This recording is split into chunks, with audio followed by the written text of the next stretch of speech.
1,00,000 మంది శివభక్తులతో కలిసి మహారుద్రాక్ష పూజలో పాల్గొనండి. వెంటనే కాల్ చేసి మీ పేరును నమోదు చేసుకోండి. నా రిజిగ్నేషన్ లెటర్ రిజైన్ చేసేసాను. జాబ్ కి చాలా కష్టపడ్డాను. ఉద్యోగం కోసం ఒక పేదరికంలో పుట్టిన బిడ్డగా, ఒక గిరిజన బిడ్డగా చాలా కష్టపడ్డాను. నా భర్త సపోర్ట్ తోటి ఈ జాబ్ సంపాదించాను. పేద పిల్లలకు సహాయం చేయాలని కష్టపడి ఉద్యోగం సంపాదించా. తెలుసా తెలియక చేశాను తప్పులు అందరూ చేస్తారండి, ఎవరు చేయట్లేదండి. ఒక గిరిజన బిడ్డని నాకు అవగాహన లేదు, నేను చేసా తప్పు. నమస్తే, welcome back to Suman TV. Present మనతో పాటు ఉన్నారు family counsellor, motivational speaker, public speaker Rajanirama గారు. నమస్తే మేడం. నమస్తే Naveena. Madam, Khammam English teacher, already మనం గతంలో ఒక వీడియో చేసాం దీనిపైన. గవర్నమెంట్ టీచర్ అయ్యుండి ఆవిడ మంచి సబ్జెక్ట్ చెప్తూ ఇంగ్లీష్ లాంగ్వేజ్ తీసుకొని చక్కగా పిల్లలకి ఎక్స్ప్లెయిన్ చేయడం కానీ, ఆ వీడియోలు మీరు చూసారో లేదో కానీ చాలా చక్కగా ఎక్స్ప్లెయిన్ చేసే ఆవిడ ఆ మధ్య కాలంలో రీల్స్ చేస్తూ కొంచెం ఇబ్బంది పడడం, తర్వాత ఆవిడని డిస్మిస్ చేయడము, ఇవన్నీ జరిగాయి. మన దానిపైన ఒక వీడియో కూడా చేశాం. మళ్ళీ ఇప్పుడు ఎందుకు మాట్లాడుకుంటున్నామంటే, నిన్న ఆవిడ ఒక వీడియో రిలీజ్ చేశారు. నేను ఆ ట్రోల్స్ కానీ అవమానాలు తట్టుకోలేకపోతున్నాను, నన్ను చాలా కామెంట్స్ పెడుతున్నారు, అసలు నేను ఇంత కష్టపడి ఇక్కడికి వచ్చాను, తెలియక ఒక తప్పు చేశాను, నన్ను ఇంత ట్రోల్ చేస్తున్నారా అని చెప్పి నేను ఇంకా రిజైన్ చేసేస్తున్నాను నా జాబ్కి, నన్ను మళ్ళీ పిలుస్తారేమో మా వాళ్ళు అనుకున్నాను, కానీ ఇప్పటివరకు మా వాళ్ళు ఎవరు నన్ను పిలవటం లేదు జాబ్ చేయడానికి, సో నేను రిజైన్ చేస్తాను తట్టుకోలేక అని చెప్పి ఆ రిజైన్ లెటర్ చూపిస్తూ ఒక వీడియో రిలీజ్ చేశారు. మీకు అది నేను పంపించాను, అంటే ఒక్కసారి మళ్ళీ మనం మాట్లాడుకుంటే. నిజమే నవీన. ఒక పవిత్రమైనటువంటి వృత్తిలో ఉన్న వాళ్ళు ఎవరైనా సరే దాన్ని భక్తిగా, దాన్ని గౌరవిస్తూ ఆ వృత్తిలో నడుచుకోవాల్సిన అవసరం ఎంతైనా ఉంటుంది. ఈవిడ మంచి ఉద్దేశంతో ఇంగ్లీష్ ఇంప్రూవ్మెంట్ కోసం ఆ వేలో ఆవిడ రీల్స్ చేసినప్పటికీ ఎవరు కూడా మాటల వైపు చెవులు పెట్టరు, కళ్ళు ఆమెనే చూస్తాయి. జనరల్గా జరిగేదే అది. అలాంటప్పుడు ఆమె ఏం నేర్పిస్తుంది అనేది ఎవరికి కావాలి? ఇప్పుడు ఒక టీచర్ అయి ఉండి ఇలాంటివి చేస్తుందా అనేది భావనలోనే ఎవరైనా ఉంటారు. ఇంకొకటి ఏంటంటే, ఫలానా స్కూల్లో వర్క్ చేస్తున్నారు ఈవిడ అని అనుకుంటే మా స్కూల్కి చెడ్డ పేరు అనేది స్కూల్ వాళ్ళ అభిప్రాయం కావచ్చు. ఎందుకంటే వాళ్ళు కూడా ఎదుర్కొంటారు, ఏంటి మీ స్కూల్లో టీచర్ ఎలా చేస్తే మీరేం చేస్తున్నారు అనే విమర్శలు కూడా వాళ్ళు ఎదుర్కొంటున్నారేమో. మరి కాకపోతే ఏంటంటే, ఇవిడికి కొన్ని వార్నింగ్స్ ముందుగా ఇచ్చి ఉండవలసింది. అప్పటికి ఆవిడ ఆపకపోతే, నువ్వు ఏదో ఒకటి చూస్ చేసుకోమా, ఐదర్ జాబ్ ఆర్ రీల్స్, నీకు ఏది ఇంట్రెస్ట్ ఉంటే అది చేసుకోమని. ఇదేంటంటే వృత్తికి ప్రవృత్తికి సంబంధం ఉండదు, వృత్తికి ప్రవృత్తికి మధ్యలో సంఘర్షణ అనమాట ఇది. అది చేయాలనిపిస్తుంది, ఇది చేయాలనిపిస్తుంది, ఇది వదులుకోలేరు కదా. అలాంటప్పుడు అలా కుదరదు. ఇది మనం ఒకసారి వీడియోలో చెప్పాం, మనం ఒక సమాజంలో ఉన్నప్పుడు, సమాజంతో కలిసి నడుస్తున్నప్పుడు, సమాజం కోసం సమాజాన్ని దృష్టిలో పెట్టుకుని మనం మాట్లాడాల్సిన అవసరం ఉంటుంది, ప్రవర్తించాల్సిన అవసరం ఉంటుంది, నడుచుకోవాల్సిన అవసరం ఉంటుంది. మనం చేసే ప్రతి సూచనలు కానీ, చేస్తున్న ప్రతి ఒక్క పని కానీ సమాజానికి చెడు జరగని పద్ధతిలో మనం నడుచుకోవాలి, ప్రతి ఒక్క వ్యక్తి కూడా అని మనం మాట్లాడుకున్నాం.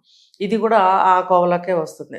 ఇప్పుడు మరి ట్రోల్స్ చేస్తున్నారు, కామెంట్స్ పెడుతున్నారంటే ఖచ్చితంగా చేస్తారు. ఎందుకంటే ఎవరైనా రెడీగా కూర్చునేది నెగటివ్గా చూడడానికే, నెగటివ్గా మాట్లాడడానికే. ఇప్పుడు ఒక రాయి వేయడానికే ఉంటారు. 10 మంది రాళ్ళు వేసినప్పుడు 11వ వాడు రాయి వేయకుండా అసలు ఖచ్చితంగా ఉండడం, తను వేయాలనే చూస్తాడు. ఒకవేళ మనసు అది అబద్ధం అని చెప్తున్నప్పటికీ కూడా రాయి వేయాలనే చూసే సమాజంలో ఉన్నప్పుడు మనము గాజు మీద నడిచినట్టుగా చాలా జాగ్రత్తగా మన ప్రవర్తన అనేది ఉండాలి. ఇప్పుడు ఆవిడ చాలా అందంగా ఉన్నారు, మంచి ఎడ్యుకేటెడ్, చక్కగా బోధిస్తున్నారు స్కూల్లో అన్నప్పుడు ఆవిడ ఈ పాఠాలు దీంట్లో బోధించడం ఎందుకు?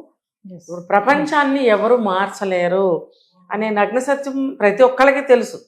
ఎవరన్నా వెళ్ళి ఒకటి చెప్తే చెప్పొచ్చవులే అనేవాళ్ళే కదా. కానీ నీకు ఒక మంచి మాధ్యమం దొరికింది, స్కూల్, పవిత్రమైనటువంటి విద్యాలయం, గుడి లాంటిది, దేవాలయం లాంటిది విద్యాలయం కూడా. అందులో నువ్వు ప్రతి సంవత్సరం ఒక 40 స్టూడెంట్స్కి నువ్వు చెప్పుకుంటూ వెళ్తే నీ కెరీర్ మొత్తంలో ఎంతమంది మనుషుల్ని నువ్వు మార్చగలవో, నీ మాటతోటి, నీ బోధనతోటి, నీ హావభావాలు చూపిస్తూ నువ్వు మాట్లాడుతుంటే మంత్రముగ్ధుల్లాగా వింటారు అని తనే చెప్పింది. ఎంతోమంది విద్యార్థులు నేనంటే గౌరవం అంది, ఇష్టం అంది, ఏడుస్తున్నారు అని అంది. ఇది నువ్వు ఇక్కడ ఎందుకు ఉపయోగించుకోలేకపోయావు? అయితే ఆవిడ వీడియోలో మీరు విన్నారో లేదా మేడం, ఒక మాట చెప్తున్నారు, నేను గిరిజన అక్కడి నుంచి వచ్చిన దాన్ని, చాలా కష్టపడి వచ్చాను ఇక్కడికి, ఏదో తెలియక తప్పు చేశాను, ఎన్నో తప్పులు చేస్తున్న వాళ్ళని వదిలేస్తున్నారు, తెలియక చేశానని చెప్పినా కూడా నన్ను ట్రోల్ చేస్తున్నారు, నేను భరించలేకపోతున్నానని ఏడుస్తూ చెప్తుంది ఆవిడ. అంటే దానికి మీరేం చెప్తారు? ఎవరైనా సరే గోల్ రీచ్ అవ్వాలి అని అంటే ఒక కళ నిత్యం కల కనాల్సిన అవసరం ఉంటుంది. ఆ కళని సాకారం చేసుకునే వైపు శ్రమ పడాల్సిన అవసరం ఉంటుంది. ఆ శ్రమ పడే క్రమంలో ఆ ఎక్కే మెట్ల దారిలో మనకి ఎన్నో ముళ్ళు, రాళ్ళు, గాజు పెంకులు, కంపలు ఎన్నో ఉంటాయి. అవన్నీ తప్పించుకుని ఎన్నో వ్యయ ప్రయాసాలకి ఓర్చినప్పుడే ఒక గోల్ అనేది చేరుకోగలుగుతాం. తన మాటల్లో కూడా అదే, ఎంతో కష్టపడ్డానంటే ఆ ఎంతో అంటే ఇంత అనమాట. ఇంత నువ్వు కష్టపడినప్పుడు, తెలియక చేశాను అని నువ్వు అంటున్నప్పుడు, నీకు రెగ్యులర్గా నీకు కామెంట్స్ వస్తున్నాయి, ట్రోల్స్ వస్తున్నాయి అని నీకు తెలుస్తున్నప్పుడు అక్కడ నువ్వు డ్రాప్ అయి ఉండాల్సింది కదా. ఇప్పుడు అంతా జరిగిపోయిన తర్వాత నన్ను రివోక్ చేస్తే బాగుండేది అన్న క్రమంలో నేను ఎంతో కష్టపడి వచ్చాను అని అన్న మాట అనకూడదు. ఇప్పుడు గుర్తు రాకూడదు. అది ఒక 25 ఏళ్ళు ఉన్న మనిషికి చేస్తున్న ప్రతి పని పట్ల స్పృహ ఉండనే ఉంటుంది. ఉన్నప్పుడు నేను చేస్తుంది రాంగ్ ఆర్ రైటా, ఏ డెసిషన్ తీసుకున్నా ప్లస్లు మైనస్లు కౌంట్లోకి తీసుకోవాల్సిన అవసరం ఎంతైనా ఉంటుంది. ప్లస్లు ఎక్కువ ఉంటే నువ్వు ప్లస్కి వెళ్ళు, చేయాలనే ముందుకెళ్ళు. మైనస్లు నీకు ఎక్కువ కనిపించినప్పుడు నువ్వు డ్రాప్ అయిపోవాలి. అది డెసిషన్ మేకింగ్. నువ్వు అక్కడ లెక్క చేయలేదా, పట్టించుకోలేదా, సమాజం నుంచి నీకు కామెంట్స్ వస్తున్నాయి, ట్రోల్స్ వస్తున్నాయి, నువ్వే చెప్తున్నావు. కష్టపడి పైకి వచ్చాననేది నీ గతం నిన్ను గుర్తు చేస్తుంది. నీకు ఎందుకు నువ్వు డ్రాప్ అవ్వలేకపోయావు, నీ విజ్ఞత అక్కడ ఏమైంది అని అంటే ఇది స్వయంకృత అపరాధం అని నేను చెప్తాను. ఇప్పుడు చేయగలిగింది ఏమీ లేదు. తను ఫర్దర్గా ఏదన్నా ప్రైవేట్ స్కూల్లో అవకాశాలు ఉంటే చేయొచ్చు, లేదా రిక్వెస్ట్ ఏమన్నా పెట్టుకుంటే అది ఓకే చేస్తే రివోక్ చేసే ఛాన్సెస్ ఆవిడ చేజెక్కించుకోవాలి. ఇదంతా ఆవిడ ప్రయత్నం చేసుకోవాలి. మరి కన్నీళ్లతోటి బాధపడుతూ రిజిగ్నేషన్ చేస్తున్నాను అని అంటుంటే మనకి కూడా చాలా బాధ అనిపిస్తుంది. ఇంకా ఏమైనా ప్రయత్నాలు మిగిలి ఉంటే, హయ్యర్స్ని కలిసే అవకాశాలు ఉంటే కలిసి ఇక మీద ఇలాంటివి చేయను అనుకున్నాను కనుక ఈవిడ రిటర్న్లో రాసి ఇచ్చినట్టయితే ఏమైనా అవకాశాలు ఉంటే రివోక్ చేయొచ్చు మేబీ. ఎందుకంటే ఒక మంచి ఎంప్లాయీని వాళ్ళు కూడా కోల్పోవటం నాట్ కరెక్ట్. ఇలాంటి గురువు దొరకటం కూడా కష్టం అని అందరూ అనుకుంటున్నారని చెప్పారు కదా. అనుకుంటున్నప్పుడు కొన్ని మనిషి అన్నాక తప్పులు చేస్తాడు, తప్పు అయిపోయిందని ఆవిడ అంటున్నప్పుడు ఆ తప్పుల్ని కూడా వాళ్ళు కన్సిడర్ చేసి రివోక్ చేసి ఆవిడని తీసుకున్నట్టయితే ఆవిడ మళ్ళీ తన లైఫ్ని మార్గాన్ని మార్చుకుని పిల్లలతోటి ఆవిడ ముందుకు వెళ్ళడానికి అవకాశం ఉంటుంది. Thank you. ఇది నా రిజిగ్నేషన్ లెటర్. రిజైన్ చేసేసాను జాబ్కి. సో నా రిజిగ్నేషన్ కి సంబంధించినటువంటి రీజన్స్ ఏవైతే ఉన్నాయో ప్రతిదీ కూడా నేను షేర్ చేసుకోవాలనుకుంటున్నాను. ఎందుకంటే ప్రతిదీ మీతో నేను షేర్ చేసుకుంటాను. ఆ విషయం మీకు బాగా తెలుసు. చాలా కష్టపడ్డాను ఉద్యోగం కోసం. ఒక పేదరికంలో పుట్టిన బిడ్డగా, ఒక గిరిజన బిడ్డగా చాలా కష్టపడ్డాను. నా భర్త సపోర్ట్ తోటి ఈ జాబ్ సంపాదించాను. పేద పిల్లలకి సహాయం చేయాలని కష్టపడి ఉద్యోగం సంపాదించాను. నేను కష్టపడి టీచర్ని.